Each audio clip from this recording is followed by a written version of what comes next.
traditional media, analog media, digital media, make more money from negativity. I mean, I don't know how many times I've witnessed people trying to create positivity projects through newspapers. They don't sell.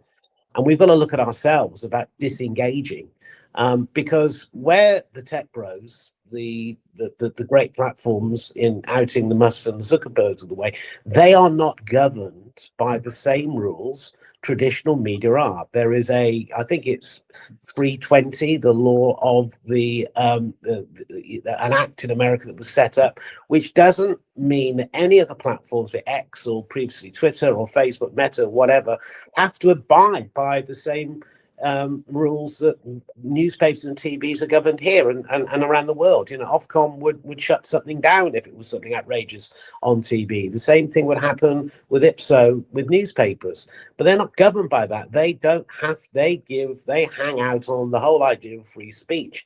And I think within this, we're missing the fact that the destabilization of society, which is coming through social media, you know, is at the hands of bad actors, of the Koreans, of the Russians, who are spinning out this sort of stuff.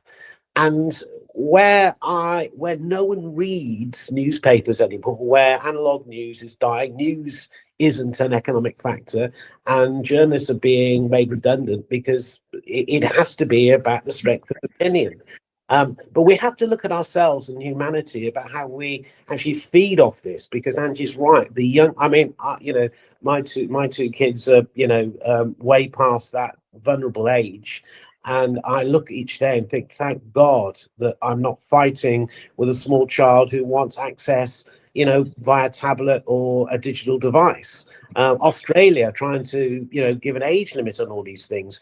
It is very difficult to change this behavior when a generation who are digital natives, this is the way. We have to do something more fundamental in the way that people communicate, and then how we actually, as PR people, deify heroes.